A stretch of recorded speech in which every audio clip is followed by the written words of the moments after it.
mom or I can take them to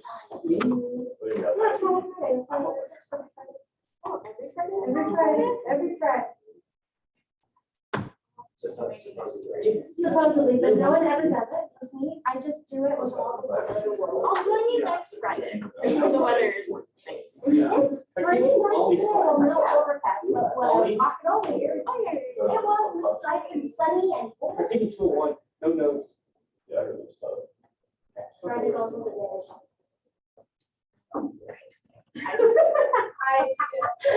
personally, I do it before I feel that too. Well, usually it's Thursday or Friday. Depends if I go out to see her, but I have to do that since I do.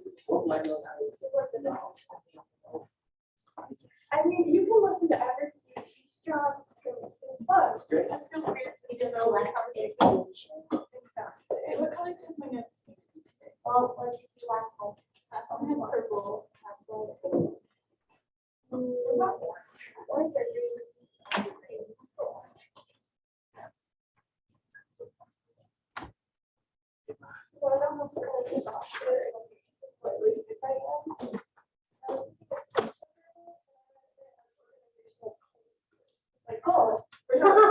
You know, that's a Freudian slip because depending on the organization and its behavior. Yeah. So my mom comes to visit this weekend, and we have she has a dog, and my dog is best friends. Gonna show just a little clip of those two playing together because they're very cute together.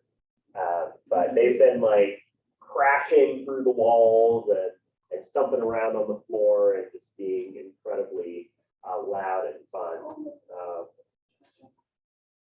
So that's Sylvie.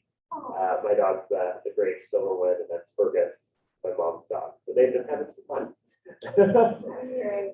So kind of a fun thing going on. I hope you all are having a good Friday and enjoying Midway Point. I know there's exciting stuff coming up, and also this is a pretty busy time. So hopefully things aren't too intense for today. We'll have Kendra, who will be doing discussion leading with us in just a minute. We'll take some time to talk about organizational culture theory, our Alaska theory of the week. So after that, things are going to be a little bit easier next week. So we have two theories that we'll be talking about next Monday and Wednesday, rhetoric and dramatism, that are pretty closely tied, like rhetorical and public-oriented theories. We'll also get into those a little bit the following week on the 9th. So those theories are really useful if you're interested in examining something like a persuasive speech or public address or something that's intended for a broader audience. It's a good candidate for that one. Just as a reminder, while we have class next Monday and Wednesday, we will not be meeting next Friday. That's to free up that time for you to work on your application paper. And I will be available on Zoom at that time if you need to work with me on any questions, ideas, or any other troubleshooting that you have as you're working through that. So just to give you a picture of where we're at, I've gone ahead and graded the presentations that we've done so far. And a couple of the rounds of the quizzes. I'll continue to work through the quizzes and material that's been turned in so far. Just as a reminder for the presentations, please make sure that you turned in both the presentation slides as well as the 1 to 2 page outline. If you haven't turned in the outline to me, please get that to me as soon as possible so that I can have that in for your support. So that's where we're at this point in the term. Last class, we heard from both JP and Isaac talking about the idea of groupthink, right? Groupthink being the way in which when we're part of a group, sometimes we insulate ourselves from outside opinions, sometimes we self-censor and choose not to share things that maybe we see as problems, but we don't want to rock the boat or change the opinions of other people in the group. And as part of this, we talked about blank. Is a willingness of group members to work together. Yeah. Cohesiveness. Yes, absolutely. So cohesiveness, kind of think about as like all the stitches together. And if you knitted something like a scarf, right? The close knit, closely connected parts are cohesive. And while that's great for group members getting along, it also means that we're all lemmings off a cliff, right? If we're not careful and planning what we do as a group effectively. So that's a way of thinking about some of the challenges there. So for today, we'll have our class presentation. We'll be looking at organizational culture theory. Again, another example of how organizations can cultivate and create connections among each other, and some examples here, right? There are a lot of organizations and groups on campus that we have, whether it's like an athletic, extracurricular, drama, performing arts, and even some of the organizations like the Agripreneur Club and others, right, where a unique kind of organizational culture and background gets developed. And because we have to be a part of groups in our lives, I think looking at how they're structured and work is useful for us to explore. So Kendra will be starting us out on organizational culture theory. I do have your slides here, so we'll get all of that started and continue to discuss this theory from there. You're welcome to either use the heroes or click. Okay, thank you. All right, so I had the organizational culture theory. In short, the organizational culture theory descends from shared values or beliefs regarding how individuals should interact and communicate in a group. These ideas create a structure which leads to an organization. There are two different approaches. There's the dimensions approach and the interrelated structure approach. So there are, this theory has been studied and worked on by lots and lots of people, but these three are the main guys. So this is German or Dutch, so forgive my pronunciation, but Geert Hofstede is a psychologist, or was a psychologist at International Management at Maastricht University.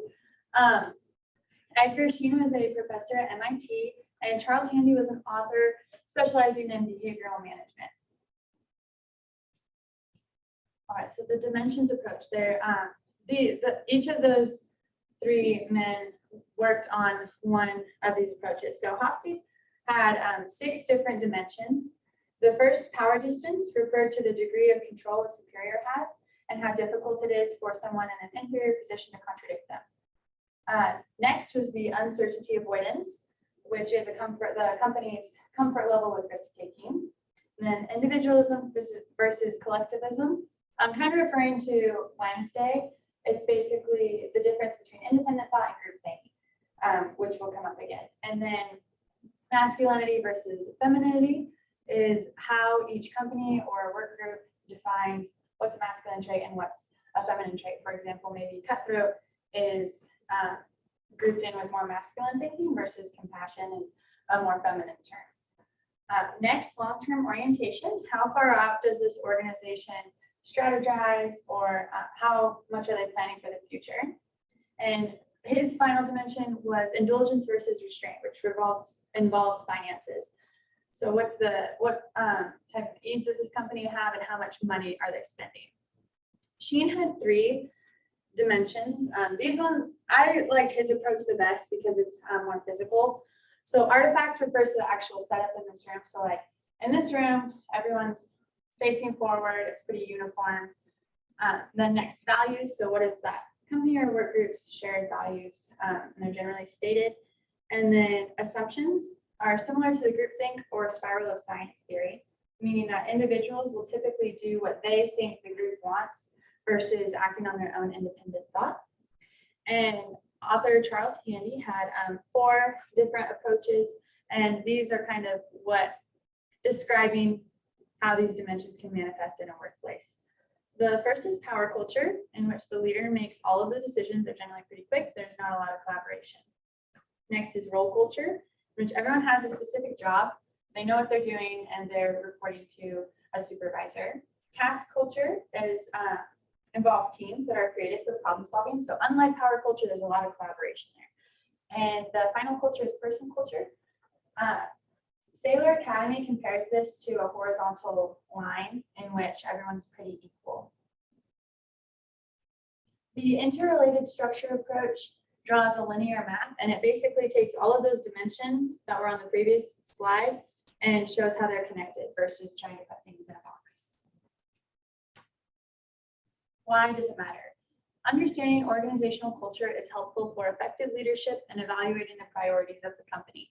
Also, if you're creating a new company or you're trying to make a big change, it is helpful in developing cultures that are lacking or maybe that need a change.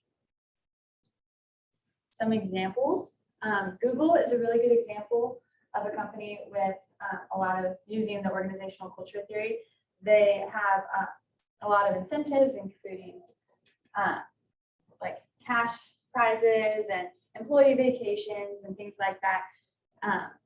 However, this generally makes their employees work for what Google wants versus and kind of shuts down their creative outlet. Then we have The Office, which I don't know how many of you have seen it. I think it's a pretty funny show, but Michael Scott does not have a lot of authority over his employees, and therefore they kind of are just doing whatever they want. Like Jim and Dwight, they really don't get that much work done because they have no fear of consequences and they don't really have any incentives. Some critiques. The first being that the organizational culture theory is an exercise of power. Basically, how is the head of the company or like the big people organizing and structuring the group how they want. Everything is up to interpretation. This is speaking more to kind of like the core values in that everybody can interpret things however they want. So what might mean something to one person could mean something totally different to the next person. And also kind of like what we were saying, Google, it promotes a lack of individuality in the workplace because people are working to please others and not necessarily for their own benefit. These are my sources. Great.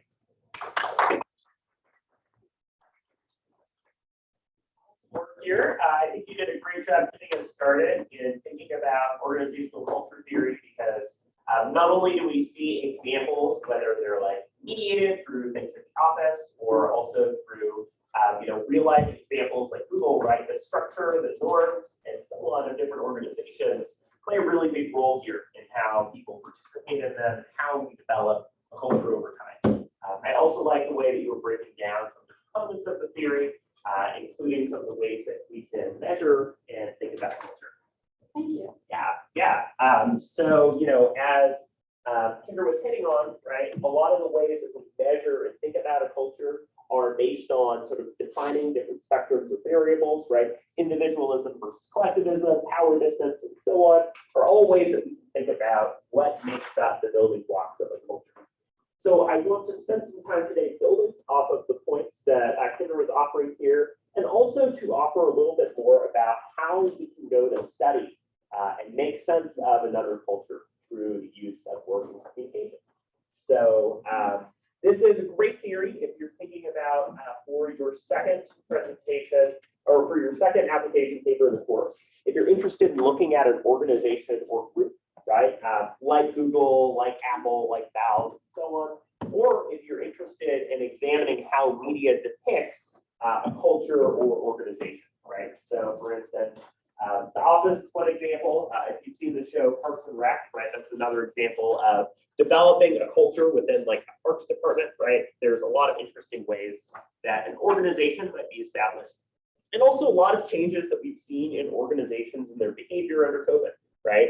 A lot of organizations that have switched to remote, a lot of question about attending face-to-face versus remote meetings or office space, and so on. So some interesting things to look into for our discussion here.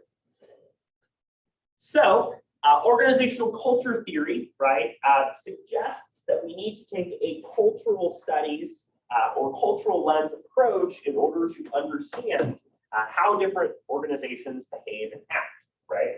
How many people have taken a course such as intercultural communication or course focused on culture? Okay. If you haven't, there's a good chance that you've probably taken a course in which the discussion of culture has come up at some point, right? Culture refers to an array of traditions, practices, and behavior that are passed down and create the sort of meaning that we establish. And of course, culture matters for communication because how a culture communicates is a really big way that they express and share parts of themselves. For instance, what language they use, their accent or manner of speaking, and so on. The use of oral history and traditions are all big ways that cultures are communicating. You can also think about physical performance, dress, and action as other ways that culture is expressed. In other words, if we take that way of thinking, right, that a culture is this array of practices and traditions that makes us who we are, and we apply it to an organization, be it a nonprofit, a club or activity, a place of work, and so on, that helps us to understand how that culture functions, right? The idea that an organization is like a web, where it has this meaning and significance, and like a web, right, we're constantly creating and maintaining it in order to create and define its meaning, right? I mentioned before, I was involved in speech and debate for several years, and we're hoping to bring to EOU. One thing that I really love doing is whenever I coach debate, before we go to a tournament, we do vocal warm-ups. And we do a lot of really silly tongue twisters, little fun activities that are designed to get us pumped up and in a good mood. When I was a competitor, one of my teammates had a really silly warm-up that involved saying, I'm going to do whatever I do with real energy, but it gets louder and louder. And it's a fun little community activity, right? So then I brought that vocal warm-up to my team when I coached at the University of Utah. And that got integrated as part of our oral tradition and history. And now that I'm here at EOU, one of my coworkers from the University of Utah will send us videos of our whole team doing the vocal warm-up that I did. And so it's all been kind of passed down as our team has gone on over the years. So it's an example, right, of some of the cultural traditions, activities, and things that help us to define and think back on things like our history. So this has social cultural, it's organizational, it's interpretive, right, trying to understand and create meaning. The video game company Valve is one example of organizational culture. Some of the unique ways that organizations behave and are structured, right? A lot of sort of tech companies and startups tend to occupy unique organizational structures and styles. So we'll be talking about that a little bit today. Some of the assumptions, right? Organizational members create what are known as organizational realities. That is, by your participation and engagement within a group, you're helping to define how that group works and the ways that members of that group communicate. For example, right, if you find that you are working and you choose to have your door open most of the time, or you choose to work in a common space where you're close to your other coworkers, you're creating that space of communication. The use of interpretation and symbols are critical to an organization's culture, right? So symbols, right, are not just about language, but they're also about how we use icons and physical imagery in order to convey and communicate meaning. For instance, right, the way that if we look at the EOU logo, right, the U is kind of crossing in between the E and the O, was a deliberate choice, right? Our president likes to talk about how that sort of physical design and use of lettering is meant to convey a sort of unity and shared experience, just in that use of the logo, right? And then also, cultures vary. So cultures vary across contexts rather than cultures. And then interpretations of actions are diverse. That is, right, what we might interpret to be respectful, such as a coworker communicating openly to their boss, could be interpreted as a member of another culture as disrespectful to the power dynamic or relationship there. That is, oftentimes it's a result of cultural differences and misunderstanding, right, that our communication does not mean the same thing to everybody. So if you think about how culture is shaped by the relationships among people. So in addition to what was brought up here from Kendra, I wanted to highlight in particular the work of Clifford Geertz. So there's a lot of hands in the pot in developing this theory. But I'm going to highlight some of the things that Geertz brings to the table too, particularly in regard to ethnography and the study of other cultures. So when we think about an organization, what it means to be a part of a group that is doing some sort of activities, right? The idea here is that an organization has to constantly change and adapt. There are a lot of reasons why. For instance, changing circumstances in the world, of course, with COVID-19, an array of kind of domestic and international challenges, right? A lot of, for example, restaurants had to shift in offering a lot more in terms of takeout options. A lot of places that used to have physical meetings got things moved remotely, and so on. There have been a lot of changes in how organizations have had to behave. We also think about turnover, right? People leaving, new people coming in, growth, places shrinking over time, right? That create that change, right? As an organization is constantly in motion. The scientific lens is limited, right? So we've talked about a lot of the positivistic and interpretive theories that say, if there's a lot of uncertainty, then people are less willing to non-verbally communicate, things like that. And sometimes the scientific approach can only tell us so much, right? So the interpretive approach is helpful in understanding sort of the ins and outs of a culture. And this idea that an organization is and develops its own sense of cultural identity over time, right? You might think about what it was like at your own high school or middle school and what kind of identity you felt like you cultivated there, and what it means for you at EOU to be a part of EOU campus culture and community here. I really like the use of a web, like a spider web, to kind of understand an organization, right? Because if you think about a spider, right, if you've walked by a spider web and maybe you've kind of knocked out a corner of it or something like that, you know the spider is going to come in and try to recreate that part of the web, right? They're going to fix it, and they're constantly kind of updating it. A web is something that we oftentimes can see really clearly. You know, if there's water on it, but also sometimes we walk right into it. Oftentimes we enter a culture in an organization without realizing its norms and practices, right? So a web is kind of hidden a lot of times. It has to be constantly maintained and updated, and it can be really complex, right? It's these shared beliefs and practices that members of an organization or group do. So for instance, maybe your extracurricular activity has tradition, like if you had a person on your team who scored the most points or did the best job, that everybody pays for their dinner and takes them out to eat or something like that. Or maybe you're involved in performing arts and you have something like a wrap party, right? Where you completed and maybe you've had your last show and you celebrate, right? So depending on the organization you're part of, some of the beliefs and practices we have to do can change. And this idea that it has to be constantly reinforced, right? Oftentimes we see a discussion about sort of the practices to acclimate a new member into a group, right? At worst, that could be something like hazing rituals that sometimes can be unsafe or dangerous, but sometimes, right, getting somebody becoming a member and that they understand the ins and outs of a group is really important, right? You're not going to have somebody who's in their first year and comes in with no experience immediately become a team captain or leader, right? It's over time through trust and membership that's developed. As mentioned, right, a culture involves a way of living, right? It's how members of the group behave. A culture can include a lot of different things, including how members of an organization or group produce and ultimately create material.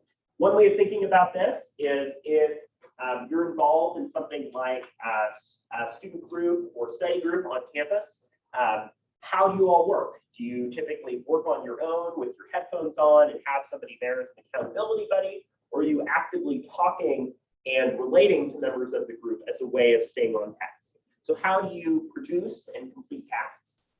Competition, right, is another thing to think about. Are members of the group in competition with each other, for instance, for a leadership position or promotion within the group? Those are important considerations. This idea of autonomy versus cooperation. How independent are the members of the group in doing sort of their own thing versus trying to collaborate with other people? Those are all different elements that could shape how members of an organization choose to relate to and engage with each other.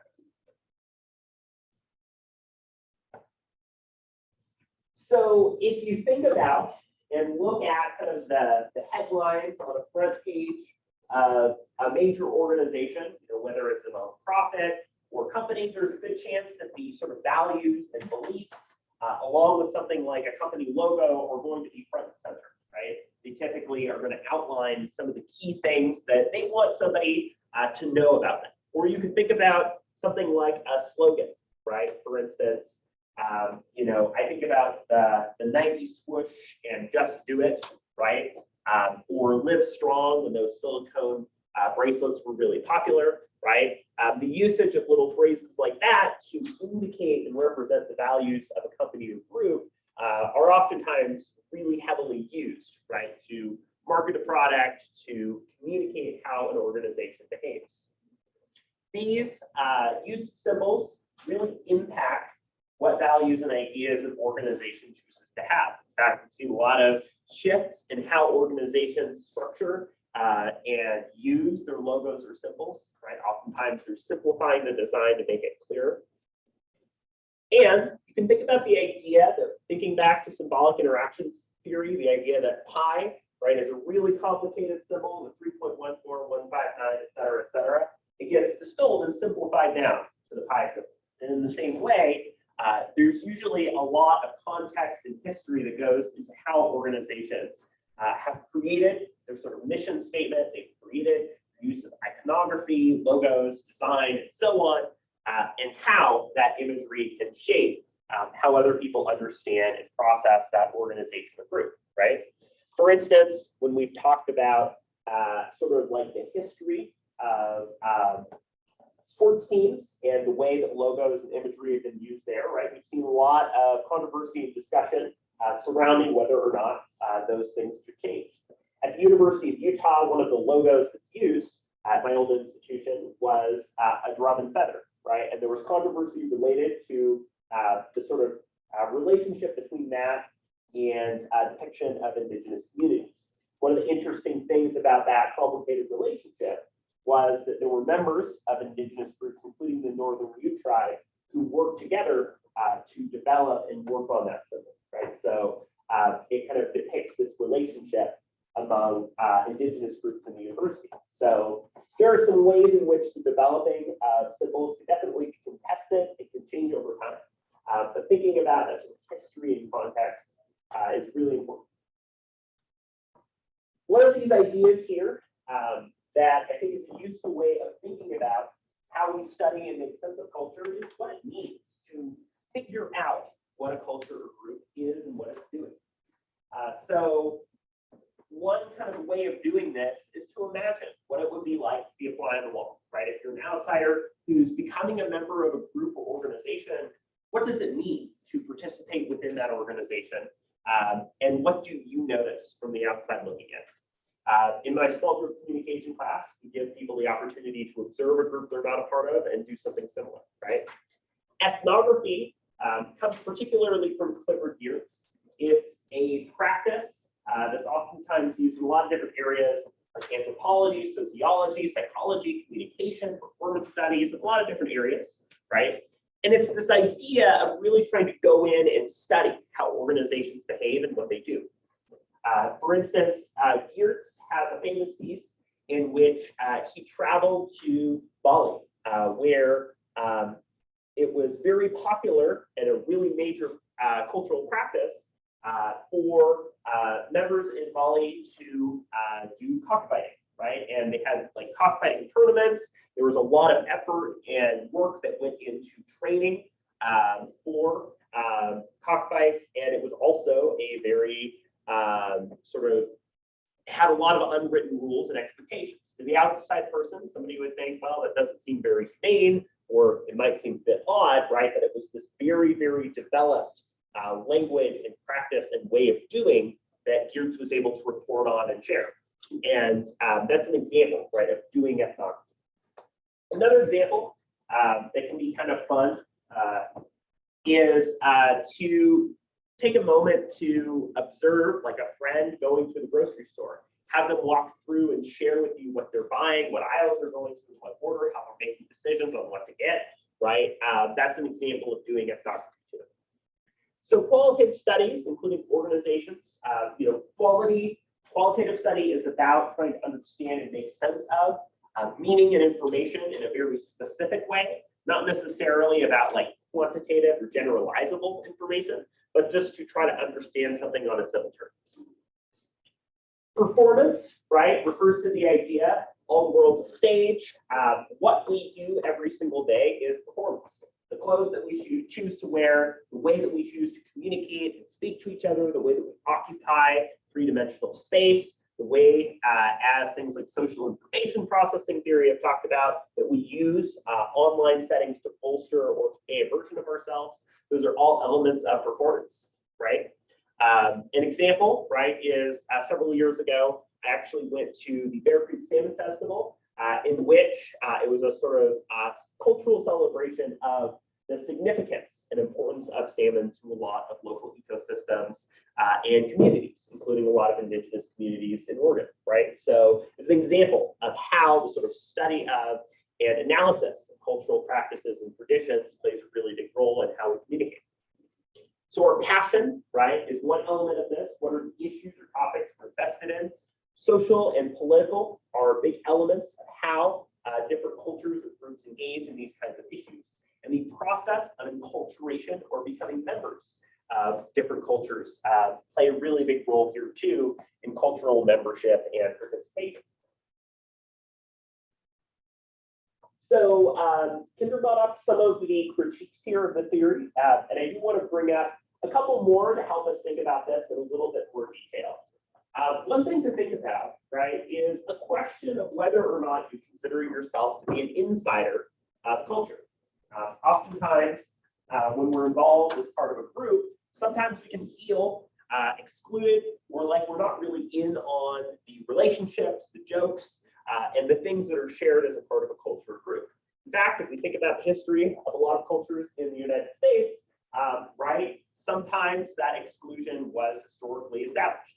For instance, country clubs and other groups in the United States oftentimes had restrictions and segregation on the basis of race, gender, and so on, right? So who has historically been able to be included and who feels welcome and a part of the group is one example of this process, some of the challenges that might come with becoming a member of or involved in the culture, right? For instance, one challenge in a lot of workplace settings are folks that might come from diverse religious or spiritual backgrounds and notice that, you know, their class or work is scheduled on a really significant religious holiday, right? That would be an example of some of the challenges of integrating into a different organizational culture. Another thing to think about, right, is challenges of remote work, COVID-19, and all of those things too, right? If your first year at EOU was a time where you were largely online or remote, right, that might have been a very different experience of feeling integrated and a part of the community. So another challenge is this idea that because the work that we do to understand an organization's culture is pretty ethnographic and involves outside people going in and studying and understanding that, we all come in with biases, right? We come in with our pair of glasses or lens or filter that impacts the things that we see as important and shapes the way that we're making sense of and interpreting how members of that culture behave. If people seem to be like really giving each other a hard time, right, we might think they hate each other, but they actually are really good friends. They're comfortable enough that they joke and tease. And then as mentioned, it's qualitative. It's difficult to quantify, you know, and transfer what one culture of an organization is.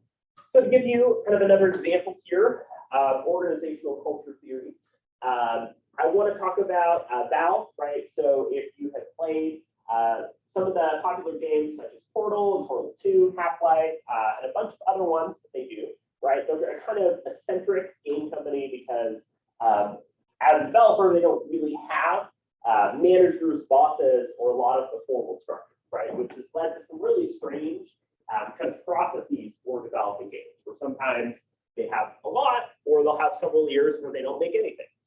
So there's some interesting ways in which the decision-making structure and culture of that organization can be an application and use of that theory. So I wanted to share a short video that provides some context into Valve's organizational structure and the way that it manages its participation and work among its employees, and sharing that in a way to help us start to think about some of the elements of organizational culture theory in action. What you can learn from Valve's employee handbook. Valve's employee handbook isn't required to be for every MBA program, and it should be. This successful company, think over 3 million copies of their game Portal 2 sold in 2 months successful, operates with no managers, no bosses, and no required scrum meetings. Instead, each employee makes decisions, chooses their projects, and uses their talents to make the company successful. Here's what every manager should learn from the Valve handbook. 1, leverage strengths. The Valve handbook says employees should ask themselves, what leverages my individual strengths the most? When you are divvying up responsibilities on a project, focus on your own strengths and your team's. Leverage strengths rather than trying to mediate weaknesses. According to a Gallup poll on workplace satisfaction, employees are happiest when they are doing what they do best at their job.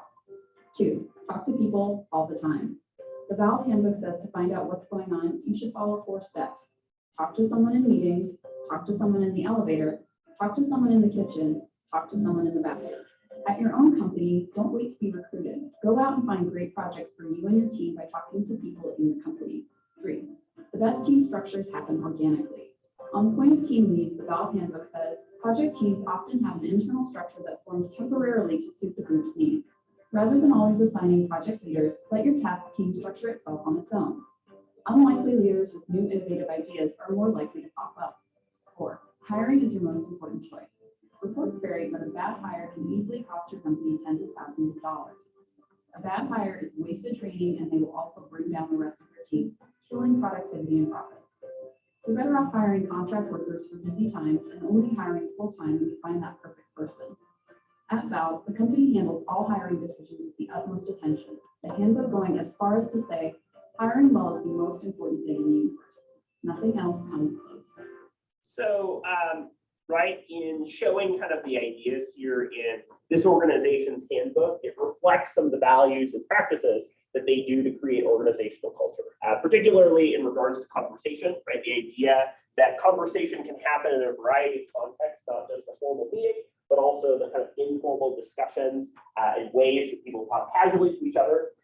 The idea of sort of what values they see in hiring new people, the idea of developing kind of groups in a more organic and less structured way, right, are some examples of changes in terms of leadership and structure.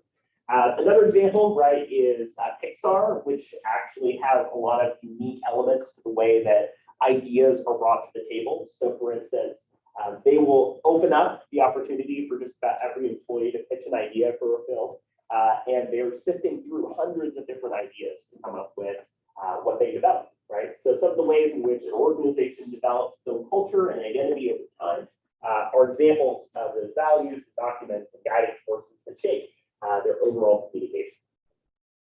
So having had the chance to talk about a couple examples here of organizations and how organizations develop culture over time, I want us to take some time into some smaller groups. And I'm going to ask each group to take some time to think about an example of an organization or group that has a unique culture or structure. It could be a small group, such as one here at EOU, or it could be a larger organization, like a nonprofit, company, or other group that you all are especially interested in. And then as you're thinking about this and maybe doing a little bit of searching online, how does this culture use symbols to communicate? For instance, if it's guiding documents or other resources. And then what type of organizational culture do you feel like this group creates? So take some time to think about an example of an organization that is developing its own culture and identity, maybe stands out to you. Looks like we have 4, 5, 6, 7, 8. So we'll do groups of 3. So we'll do 1, 2, 3, and 4. We'll do 1, 2, 3, 4, and 5. Then we'll do 1, 2, 3, and 4.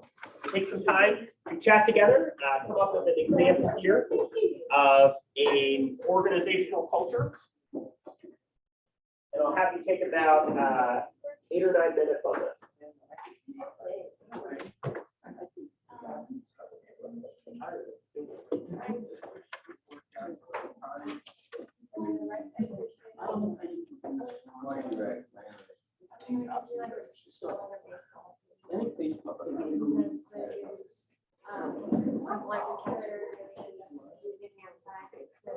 chair. You run my list. And at the time, he was Hey, like, what's up, Maddie? Okay. And she started looking at it. Yeah, thank you for waiting on that. Okay, yeah, I just wanted to continue with you, so I'm not, you know, so we can podcast. Yeah, absolutely. Thanks, man. yeah, there's a lot of, involved communication.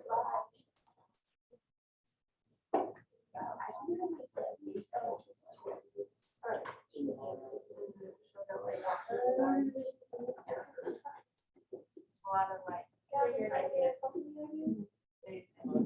You remember the name of the company? They have like this weird, you take like 2 hours off. I forgot.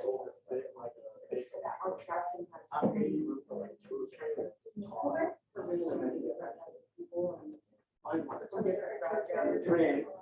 Everybody has a lot of things going on. Basically, I Like, know, it's like a collect, collide, so like like all all the- the super tall. store owners in the store. employees. Right. You know, stock.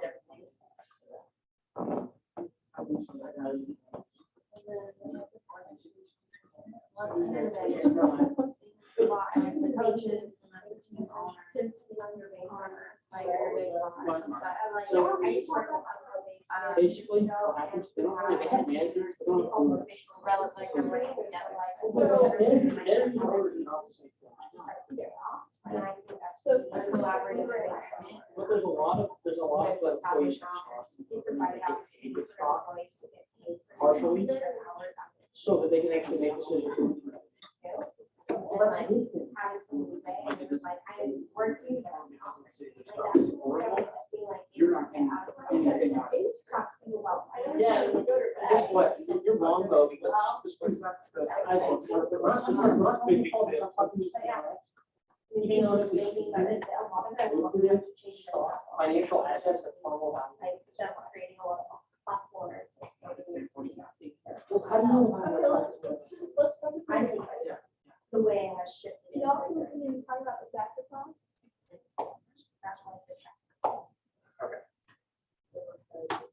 So what kind of symbols do they use?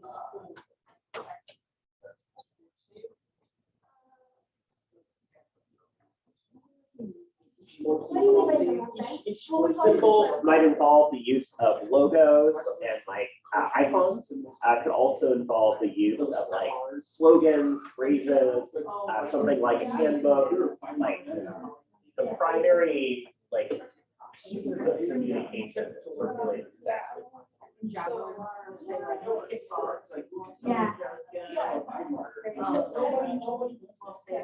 Yeah, you have to get it. That's part of it.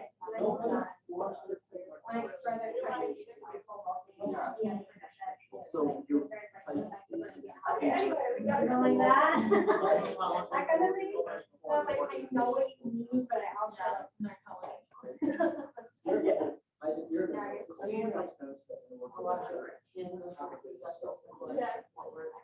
Did you not hear my?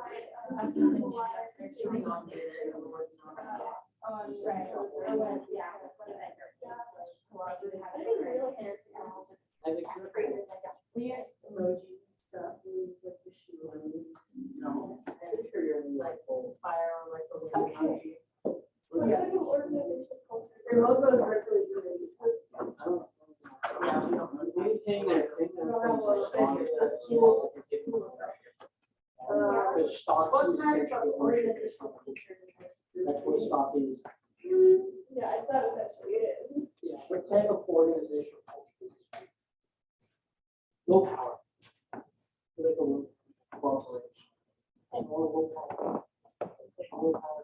Most groups are on the third question, so I'll give you a couple more minutes here to think about that.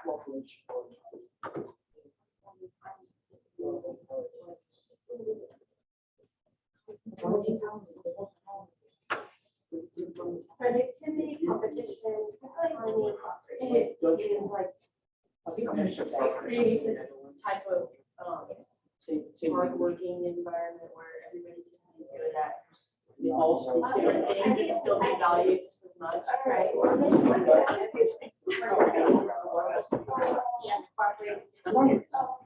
You're running out of words.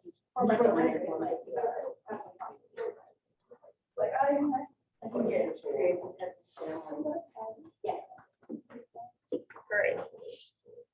Sounds like groups are wrapped up here.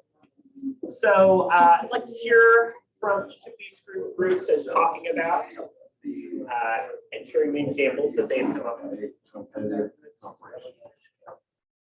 I would say definitely educate folks. All right. So let's take some time to chat about these. How about let's start this time with the middle group. So what was the organization and what did you all notice with regard to organizational culture? Okay, so we talked about the track team here Uh-huh. and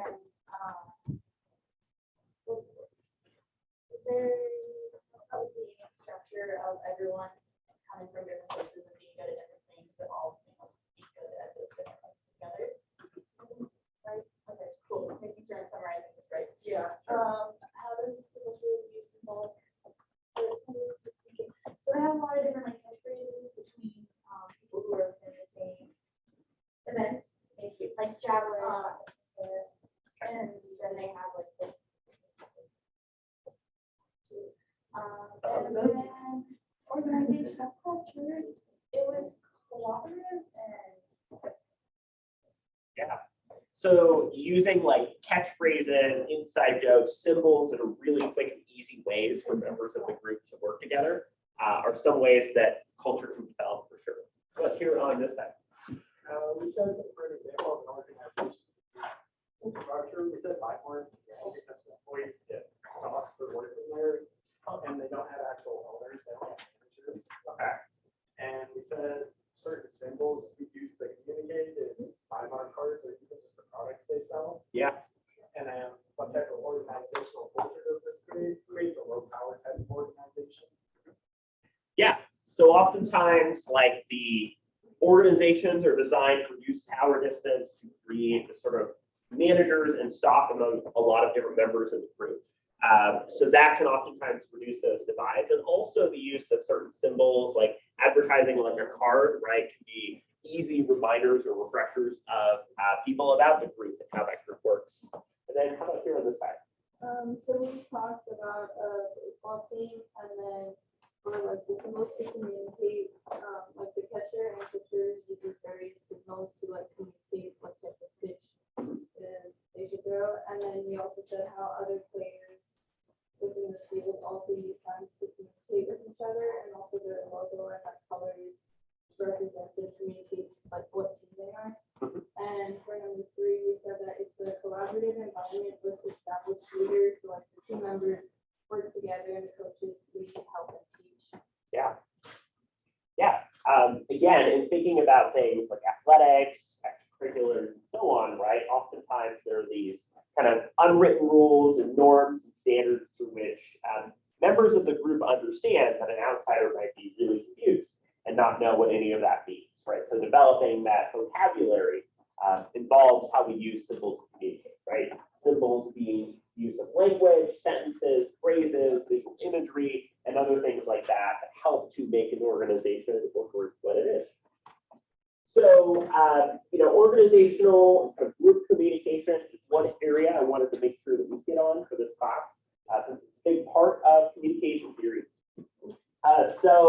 Organizational cultural theory, again, is about how we use symbols and how we create this idea of shared reality among members in a group.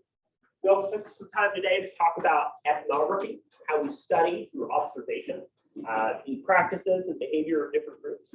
And then lastly, this question of who is included, who feels a sense of belonging and participation in the group is not necessarily felt equally, right? So efforts to try to reduce power dynamics and make groups feel connected are ongoing efforts. On Monday, we'll start to get into rhetoric and thinking about how we use persuasion and public efforts to influence and communicate with each other. So look forward to that next week. As a reminder, your first application paper is due a week from Sunday. So please take some time to continue to work on and think through that assignment. Please pass forward your group's attendance activity with your names on it, and have a great weekend. I'll see you all again for next Monday's class.